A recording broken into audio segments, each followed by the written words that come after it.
നമ്മുടെ കുട്ടികൾ ക്ലാസ് കഴിഞ്ഞ് വരുമ്പോൾ ആ ചെരുപ്പുകൾ വീടിന് വെളിയിൽ ആ സ്റ്റെപ്പിൽ ഒതുക്കി വെച്ചിട്ടാണോ കയറി വരുന്നത്, ആ ശീലങ്ങൾ നമ്മൾ അവരെ പഠിപ്പിച്ചിട്ടുണ്ടോ എന്നൊന്ന് നോക്കണം. നമുക്ക് ആ ശീലമുണ്ടെങ്കിൽ തീർച്ചയായിട്ടും നമ്മുടെ കുട്ടികൾക്ക് ആ ശീലം ഉണ്ടാവും അല്ലേ.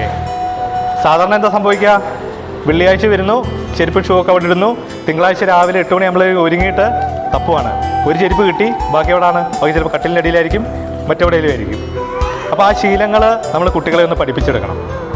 നമ്മുടെ കുട്ടികൾ ബെഡിൽ കിടന്നുറങ്ങിയിട്ട് അവരെണീക്കുമ്പോൾ ആ പായും അല്ലെങ്കിൽ ആ ബെഡിലെ പുതപ്പോ ബെഡ്ഷീറ്റോ ഒക്കെ ഒന്ന് മടക്കി വെച്ചിട്ടാണോ എണീറ്റ് വരുന്നതെന്ന് നമ്മളൊന്ന് ചിന്തിക്കണം.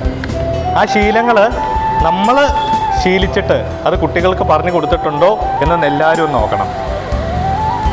പിന്നെയോ നമ്മുടെ അടുക്കള അല്ലേ, ആ അടുക്കളയിൽ നമ്മളെല്ലാവരുടെയും വീട്ടിൽ പോയിട്ട് അടുക്കളയിലോട്ടൊന്ന് നോക്കണം അല്ലേ.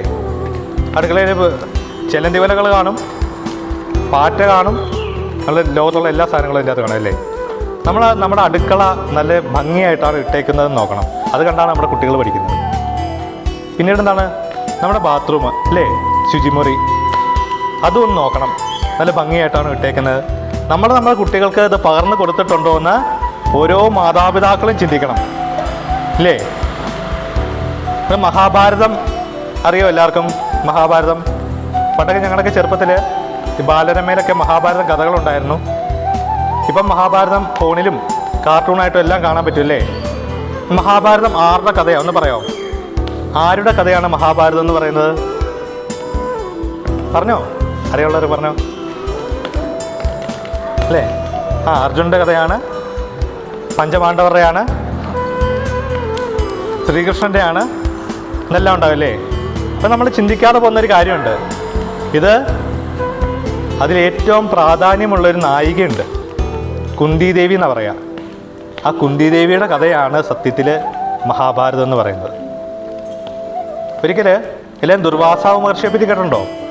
മൂക്കത്ത ചുണ്ടി ഒന്ന് പറഞ്ഞ് രണ്ടാമത്തേയും ദേഷ്യപ്പെടും. ഈ ദുർവാസാവ് മഹർഷി ആ രാജകൊട്ടാരം സന്ദർശിക്കുന്ന സമയത്ത് കുന്തിദേവിക്ക് 12 വയസ്സേ ഉള്ളൂ. അത് നമ്മുടെയൊക്കെ ഇപ്പോഴത്തെ കാലത്തിൽ 6ാം ക്ലാസ്സിൽ പഠിക്കുന്ന ഒരു കുട്ടി. അപ്പോൾ ഈ ദുർവാസാവ് മഹർഷിയെ പരിചരിക്കുവാൻ ആ രാജാവ് ഏൽപ്പിച്ചിരിക്കുന്നത് ഈ കുന്തിദേവിനെയാണ്. കാരണം രാജാവിനറിയാം ഒരാൾക്ക് എന്ത് വേണമെന്നറിഞ്ഞ് പരിചരിക്കുവാൻ തൻ്റെ മകൾക്ക് ശേഷിയുണ്ട്, അല്ലെങ്കിൽ മിടുക്കിയാണ് എന്ന് ബോധ്യമുള്ളത് കൊണ്ട് ആ രാജാവ് എന്ത് ചെയ്തു, മഹർഷിയെ പരിചരിക്കുവാൻ വേണ്ടി കുന്തിദേവിനെ റെഡിയാക്കി. അപ്പം അവിടുന്ന് ദുർവാസാവ് മഹർഷി പോകുമ്പോൾ ഈ പരിചരണത്തിൽ വളരെ സന്തുഷ്ടനായിട്ട് ഒരു മന്ത്രം ദേവിക്ക് പറഞ്ഞു കൊടുത്തു. എന്നിട്ട് പറഞ്ഞു, ഈ മന്ത്രം ചൊല്ലിയാൽ ആരിൽ നിന്ന് വേണമെങ്കിലും നിങ്ങൾക്ക് ഗർഭം ധരിക്കാം എന്നൊരു വരം കൊടുത്തു. ഒന്ന് ചിന്തിച്ച് നോക്കുക കേട്ടോ, നമ്മുടെ കുട്ടികളെ പറ്റി. 12 വയസ്സുള്ളൊരു കുട്ടിക്ക് എന്തോരം ബോധം ഉണ്ടാവും. നമ്മുടെ കുട്ടികൾക്ക് 20 വയസ്സായിട്ട് ബോധം വന്നിട്ടില്ലേ. അപ്പോൾ 12 വയസ്സുള്ളൊരു കുട്ടി, ആ 12 വയസ്സുള്ളൊരു കുട്ടി ആ മന്ത്രം കിട്ടിയപ്പോൾ അതൊന്ന് പരീക്ഷിക്കാൻ വേണ്ടി പരീക്ഷിച്ചു. അങ്ങനെ ആദ്യമായിട്ട് കർണൻ എന്ന് പറയുന്ന ഒരു മകൻ ജനിച്ചു. ആ 12 വയസ്സുള്ള കുട്ടിയുടെ ഒരു ജിജ്ഞാസ, അല്ലെങ്കിൽ ആ മന്ത്രം എന്തിനാണെന്ന് അറിയാനുള്ള ഒരു ഉത്കണ്ഠ, അതുമൂലമുണ്ടായ ഒരാളാണ് കർണൻ എന്ന് പറയുന്നത്. സത്യത്തിൽ മഹാഭാരതം നമ്മൾ വായിച്ചു നോക്കുമ്പോൾ അതിലേറ്റവും വലിയ വില്ലൻ എന്ന് പറയുന്നത് ഈ കർണനാണ്. നമ്മുടെ കുട്ടികൾ ഇപ്പോൾ പറയാറുണ്ടല്ലേ, കർണൻ, നെപ്പോളിയൻ, ഭഗത് സിംഗ്, ഇവർ 3 പേരുമാണ് ഞങ്ങളുടെ സ്റ്റാർ എന്നല്ലേ നമ്മുടെ കുട്ടികൾ പറയാം. പക്ഷേ നമ്മളും ചിന്തിക്കണം, മഹാഭാരത യുദ്ധമുണ്ടാകാൻ കാരണം ഈ കർണനാണ്. കാരണം നമ്മളൊക്കെ ഈ കഥകളിൽ കേൾക്കുന്ന പോലെ ഈ പാഞ്ചാലിക്ക് 10 16 അല്ല പ്രായം, 45 വയസ്സുണ്ടായിരുന്നപ്പോഴാണ് ഒരു സഭയുടെ മധ്യത്തിൽ വെച്ച് ആ പാഞ്ചാലിയുടെ സാരി വലിച്ചഴിക്കപ്പെട്ടത്. അവിടെ ആ പാഞ്ചാലിയുടെ വസ്ത്രം വലിച്ചഴിക്കുവാൻ ആക്രോശിച്ചത് ഈ കർണനാണ്. അപ്പോൾ നമ്മൾ ചിന്തിക്കണ്ടേ, ഈ കർണൻ എങ്ങനെ ഇത്ര ദുഷ്ടനായി എന്ന്? അറിവില്ലാത്തൊരു പ്രായത്തിൽ, അറിവില്ലാത്തൊരു സമയത്ത് ഉണ്ടായൊരു കുട്ടിയാണ്. ആ കുട്ടിയെ നമുക്ക് ഗർഭാവസ്ഥ എന്ന് പറഞ്ഞാൽ 3 അവസ്ഥയാണ്.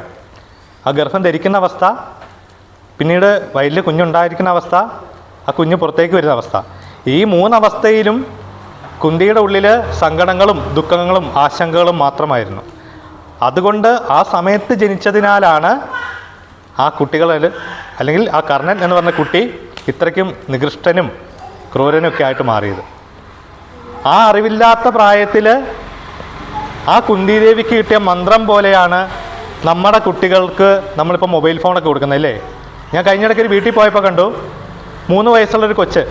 ആ കൊച്ച് ചോറ് കഴിക്കണമെങ്കിൽ അവൻ്റെ കയ്യിൽ മൊബൈൽ കൊടുക്കണം.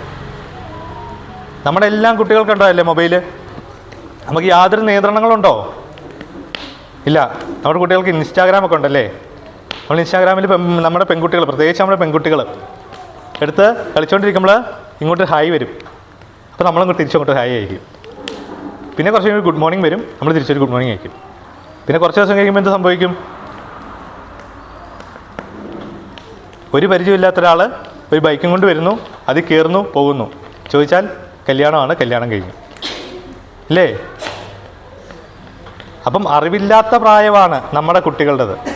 ആ സമയത്ത് നമ്മൾ മാക്സിമം ഈ മാതാപിതാക്കൾ അവരുടെ കൂടെ സമയം ചെലവഴിക്കാനും അവർക്ക് നല്ലത് പറഞ്ഞു കൊടുക്കാനും അവരെ ഭഗവാന്റെയും ദേവിയുടെയും എല്ലാം കഥകൾ പറഞ്ഞു കൊടുക്കുവാനും, വിശ്വാസം ഏതായാലും, ഇപ്പോൾ അത് ഹിന്ദുമത വിശ്വാസികളായിക്കോട്ടെ, ക്രൈസ്തവരായിക്കോട്ടെ, ഇസ്ലാമികരായിക്കോട്ടെ, ദൈവം എന്നൊന്ന് ഉണ്ടെന്ന് അവരെ ബോധ്യപ്പെടുത്തുക.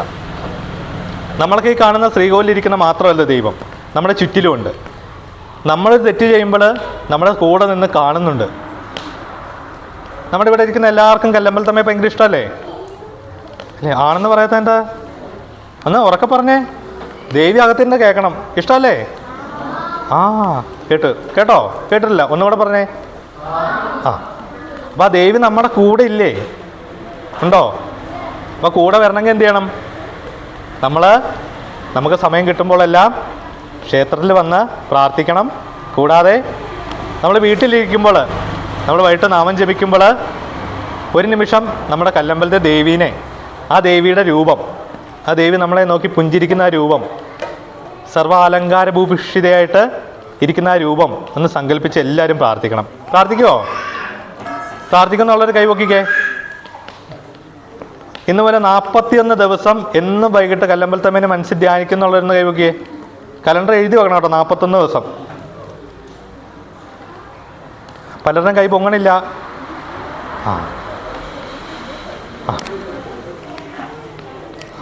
ഇപ്പം എല്ലാവരും മിടുക്കരായിട്ടുണ്ടല്ലോ അല്ലേ? അപ്പം കല്ലമ്പലത്തമ്മ എല്ലാവരെയും അനുഗ്രഹിക്കട്ടെ എന്ന പ്രാർത്ഥനയോടുകൂടി നമുക്ക് പൂജ സമർപ്പിക്കാം.